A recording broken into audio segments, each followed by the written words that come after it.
Commander of the 109 Battalion of the band Alpha Independent Outfit, Drishti Rajkova, alias Manoj Rabha, was said to be one of the close confidants of the group's Commander-in-Chief Paresh Barua and an expert in RPG as well as a Central Committee member of the group.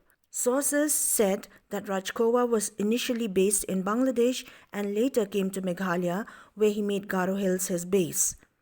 It may be reminded that the central government of India had banned the outfit in the year 1990.